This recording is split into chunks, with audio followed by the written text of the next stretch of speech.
Hello students, how are you. देखो बच्चों, class ninth का हमारा ये सेकंड लेक्चर है और हम एक्सरसाइज अपनी 1.1 सॉल्व कर चुके हैं। एक्सरसाइज 1.1 को हम लोग सॉल्व कर चुके हैं। आज हम लोग जो सॉल्व करेंगे बच्चों, वो करेंगे हम एक्सरसाइज 1.2। आज हम एक्सरसाइज 1.2 सॉल्व करेंगे। देखो बच्चों, एक्सरसाइज 1.2 सॉल्व करने से पहले मैं आप लोगों को बता देता हूँ कि बच्चों, मैंने आपको बताया था कि जो रियल नंबर्स होते हैं ये बेसिकली दो टाइप के होते हैं। एक तो हमारा होता है रेशनल नंबर और एक होता है हमारा इरेशनल नंबर। मैंने आपको बताया था कि क्लास नाइन्थ में हमें रेशनल नंबर और इरेशनल नंबर के बारे में ज़्यादा अच्छे से पढ़ना है, ठीक है ना। रेशनल नंबर बच्चों सब नंबर आ जाते हैं, वही हमारे इंटीजर भी आ जाते हैं, हमारे नेचुरल नंबर भी आ जाते हैं, ठीक है ना। सारे टाइप के नंबर हमारे आ जाते हैं। इरेशनल नंबर में हमारे रूट वाले नंबर आते हैं जिनका कोई परफेक्ट रूट नहीं होता है, ठीक है। तो बच्चों देखो, क्वेश्चन नंबर 1 क्या है हमारा। क्वेश्चन नंबर 1 में फर्स्ट पार्ट है, एवरी इरेशनल नंबर इज, हमें ट्रू फॉल्स बताना है इसमें। हमें क्या बताना है? ट्रू फॉल्स बताना है हमें इसमें। तो बच्चों देखो, इसमें क्या है, इसमें बोला गया है every irrational number is a real number. First part क्या है हमारा? Every irrational number, every irrational number is real. तो ये बात तो सही है बच्चों कि देखो, जितने भी इरेशनल नंबर होते हैं वो क्या होते हैं? हमारे रियल नंबर होते हैं। तो ये तो ट्रू है हमारा। सेकंड पार्ट क्या है बच्चों हमारा?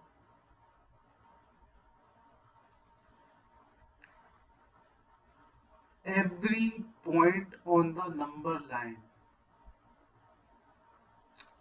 every point, every point on number line is of the form, is of the form root m, जहां पर m क्या है? m is natural number. m क्या है? हमारा नेचुरल नंबर है। तो देखो बच्चों, ये हमारे पास नंबर लाइन है, ये 1 है, ये 2 है, ये 3 है, ये 4 है, और भी नंबर होंगे। तो अगर हम रूट के फॉर्म में लिखना चाहें तो इसे रूट 1 लिख सकते हैं, इसे रूट 4 लिख सकते हैं, इसे रूट 9 लिख सकते हैं, इसे रूट 16 लिख सकते हैं।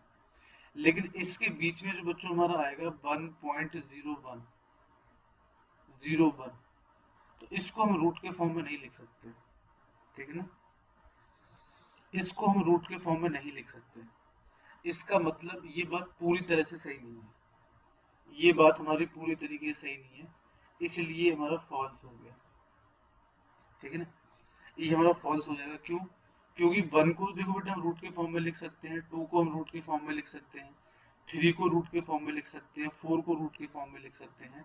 लेकिन 1 और 2 के बीच में जो नंबर है, 1 और 2 के बीच में जो नंबर है, उसको हम रूट के फॉर्म में नहीं लिख सकते, इसलिए ये फॉल्स हो गया बच्चों हमारा। तो थर्ड पार्ट हम देख लेते हैं, every real number is irrational, every real number is irrational. देखो बच्चों, ये बात गलत है। जैसे मान लो, देखो रियल नंबर क्या होती है हमारी, रियल नंबर हमारी क्या क्या होती है? 1 भी होती है, 2 भी होती है, रूट 3 भी होती है, रूट 4 भी होती है, रूट 4 तो 2 ही हो गया, रूट 5 होती है, रूट 6 होती है, -1 होती है। तो रियल नंबर में तो रेशनल और इरेशनल दोनों नंबर आते हैं, पर ऐसा नहीं है कि हर एक रियल नंबर इरेशनल होगा। मतलब ऐसा थोड़ी ना है कि हमारा हर एक रियल नंबर, ऐसे थोड़ी ना होता है कि रूट 3 हो गया, रूट 5 हो गया, ऐसे थोड़ी ना होता है। रियल नंबर में तो हर एक नंबर हमारा आता है। तो ये भी बच्चों हमारा क्या हो गया? फॉल्स हो गया। तो पहला हमारा ट्रू हो जाएगा बच्चों, और दूसरा हमारा क्या हो जाएगा? फॉल्स हो जाएगा, और तीसरा भी हमारा फॉल्स हो जाएगा, ठीक है बच्चों। तो अब हम करते हैं क्वेश्चन नंबर 2। हम करते हैं क्वेश्चन नंबर 2। क्वेश्चन नंबर 2 क्या है हमारा? Are the square roots of all positive integers are the square root are the square roots of all positive integers irrational. ठीक है, इसका क्या रहेगा? if not give an example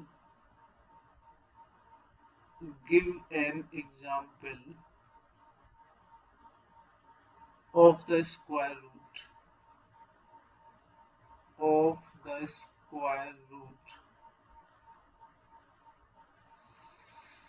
of a number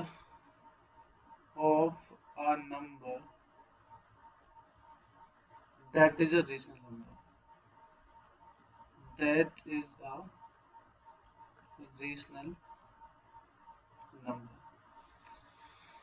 तो ये बोला are the square roots of all positive integers irrational. ऐसा कुछ भी नहीं बेटा. देखो इंटीजर क्या क्या होते हैं हमारे पॉजिटिव.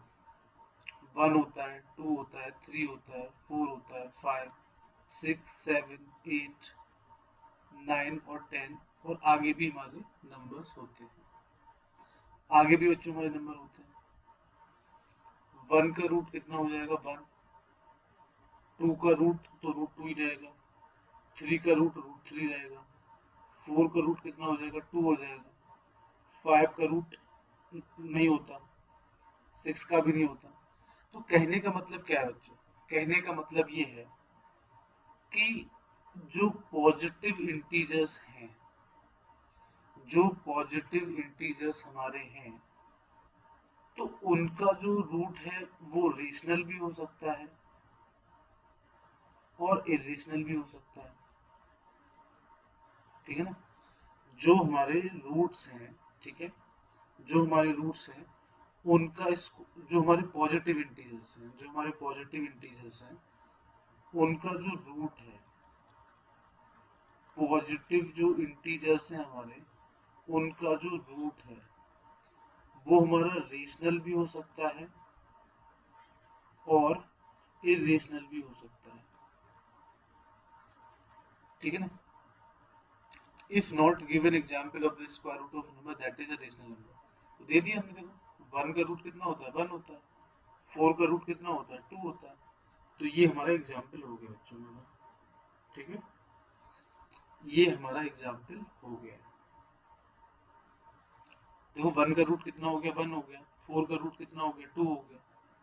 तो इस तरीके से हम ये एग्जाम्पल लिख सकते हैं. उसके बाद बच्चों क्वेश्चन नंबर 3. क्वेश्चन नंबर 3 हमारा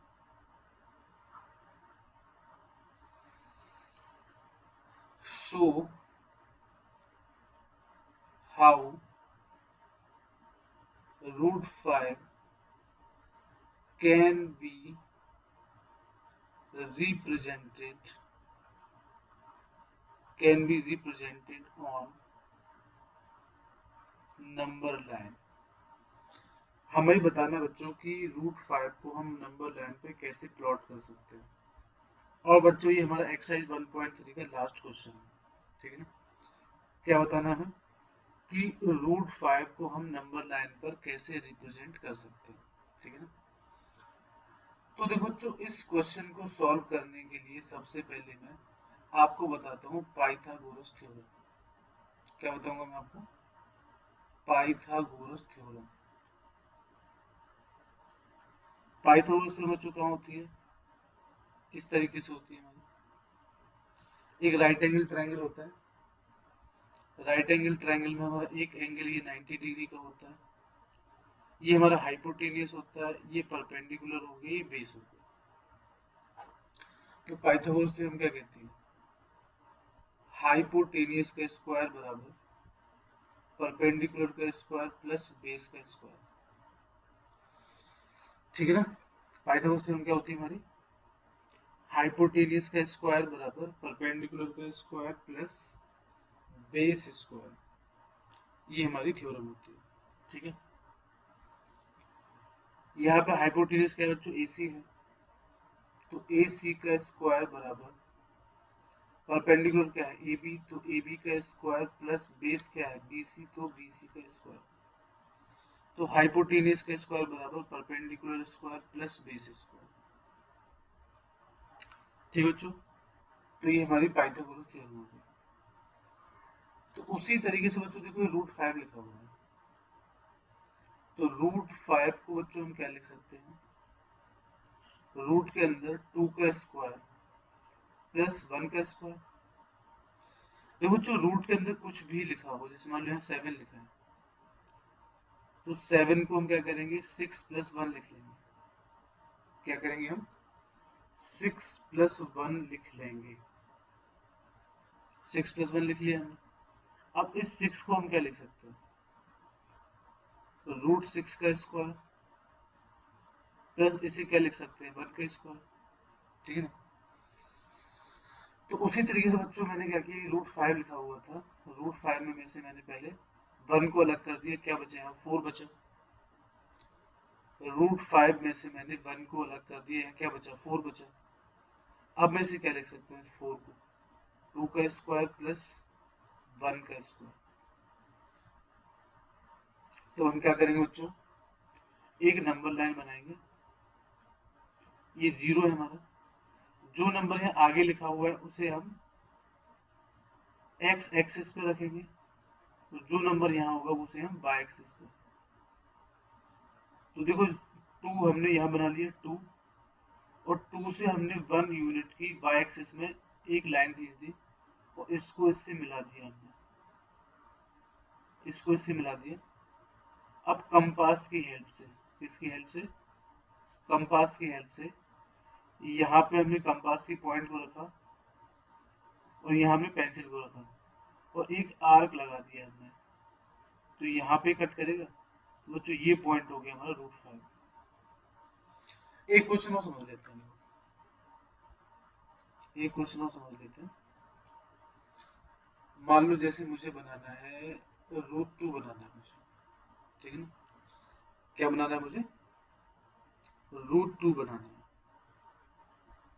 तो हम क्या करेंगे, सबसे पहले इस 2 में से 1 को अलग करके लिख लिया, और 1 यहाँ अलग बचा। इस 2 में से हमने 1 को अलग करके लिख दिया, और 1 को मैंने अलग लिख दिया। तो इसे हम क्या लिख सकते हैं, रूट के अंदर 1 का स्क्वायर प्लस 1 का स्क्वायर। इसका मतलब क्या हुआ बच्चों, ये हमारा आएगा x एक्सिस पे, और ये कहाँ आएगा y एक्सिस पे आएगा। ठीक है ना, तो नंबर लाइन बना लेंगे हम, ये 0 है हमारा, ये 1 है। ठीक है, ये हमारा 0 हो गया, और ये हमारा 1 हो गया। ठीक है ना, और इस 1 से हमने एक 1 यूनिट के डिस्टेंस यहाँ पे कर लिया हमने, इसको हमने मिला दिया। तो बच्चों देखो ये पॉइंट होगा और ये पॉइंट होगा, इसे मान लिया O, इसे मान लिया A। हम क्या करेंगे, कंपास को O पे रखेंगे, और पेंसिल को A पे रखेंगे, और एक आर्क लगा देंगे, और जो आर्क नंबर लाइन को जहाँ कट करेगा वो हमारा क्या हो जाएगा, √2 हो जाएगा। क्या हो जाएगा हमारा, √2 हो जाएगा। तो हमने √2 बनाना यहाँ पे सीख लिया। अब मान लो हमसे ऐसा बोला गया कि √3 बनाओ, नंबर लाइन पे √3 को कैसे रिप्रेजेंट करोगे। तो हम क्या करेंगे बच्चों, पहले इस 3 में से हम क्या करेंगे 1 यहाँ निकाल के लिख देंगे। ठीक है, और 2 यहाँ बच जाएगा हमारा, तो रूट के अंदर 3 है, तो 3 में से 1 अलग निकाल के लिख दिया, और 2 यहाँ बचेगा। ठीक है, तो अब क्या हो जाएगा यहाँ पे, इस 2 को हम क्या लिख सकते हैं, √2 का स्क्वायर, और इस 1 को क्या लिख सकते हैं 1 का स्क्वायर। तो इस रूट, ये कहाँ पे आएगा, x एक्सिस पे आएगा, और ये कहाँ कहाँ आएगा, y एक्सिस पे आएगा। ठीक है ना, तो हम नंबर लाइन बनाएंगे, ये 0 है, ये √2 है, और देखो जो √2 हमने बनाना सीखा है अभी, तो √2 बना लिया हमने, और यहीं से y एक्सिस पर हमने क्या बना लिया, 1 बना लिया। 0 से इस पॉइंट को मिला देंगे हम, 0 पे कंपास रखेंगे, और इस पॉइंट पे पेंसिल रखेंगे, और एक आर्क लगा देंगे बच्चों, तो ये जो पॉइंट होगा वो √3 होगा। तो बच्चों इस तरीके से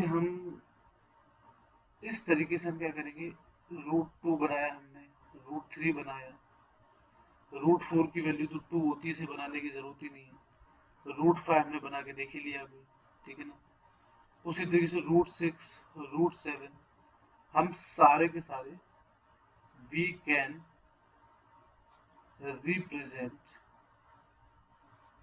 all irrational number. We can represent all irrational number on number line. On number line.